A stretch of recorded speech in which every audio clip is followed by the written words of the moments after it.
Hello my dear friends, today we are going to discuss certain topics in theory of machines. Okay, so we were discussing about certain topics regarding the gears, and also today we will be certain topics in gear trains.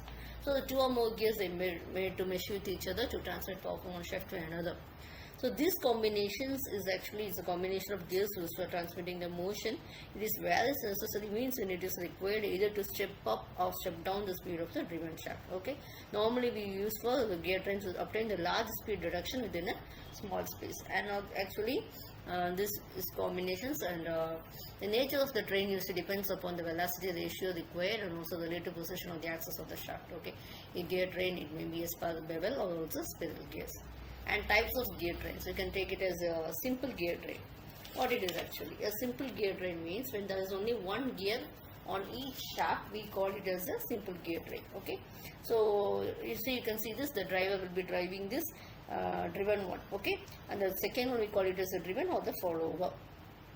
Okay, and next one is we have it as a compound gear train. What it is, when two gears are fixed on the same shaft, and also then the gears, when same shaft result will have two gears, then we call it as a compound gear train. Okay, a gear train having one or more compound gears, we call it as a compound gear train. What advantages we do have is, whether we have the explanations. Okay, just I'm explaining, now we have to move on to this. And advantages over the simple gear train, it can provide higher speed reductions, okay, for the given center distance. We'll be looking at it.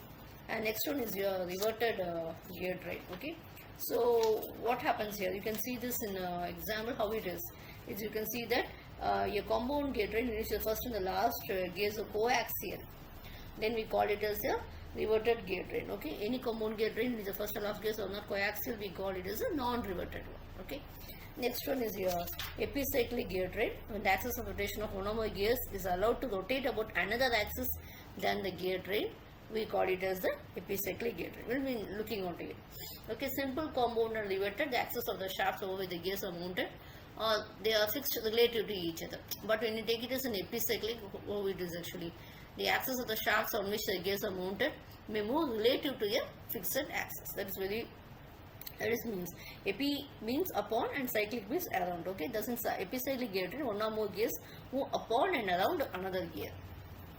Okay, when there is only one gear, already I told you, we call it as a simple gear. So these will be represented by the pit circles. Okay, you can see a driver and also driven. This is a very simple model.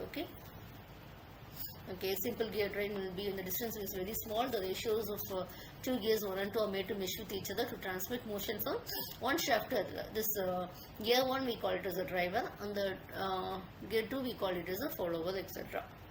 Okay, simple gear train. Sometimes the distance between two gears will be large, means then we go it for providing the large size gear we can have by providing one or more intermediate gears we do have, etc. Okay, and the little consideration, the former method will be very inconvenient and also uneconomical method.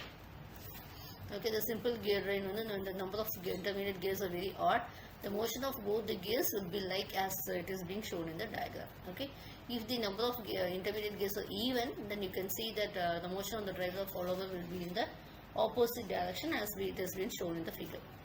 Okay, the speed ratio on the train value in times is independent of the size and also number of intermediate gears.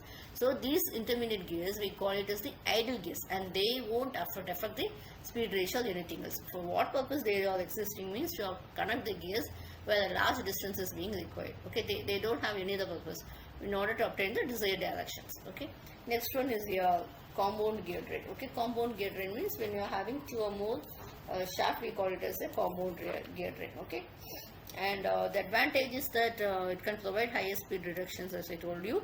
Generally these applications, many applications are run by high electric motors, and compound gear is achieved the required large speed reductions. Okay, and the compound gear you can call it as N1 by N2 into N3 by N4 into N5 by N6 is equal to T2 by T1, the teeth. Okay, so this is given by these equations. The compound gear train means the gears with mesh must have the same circular pitch or module, then only they can do. And see, for example, gears 1 and 2, they are meshing. You can see the diagram, they are the one they are meshing, isn't it? Here they should have the same module. Okay, and here which are meshing, you can see this large one 3 and inside on 4, they have to mesh, and 5 and 6 should have the same module. Thanks for your listening.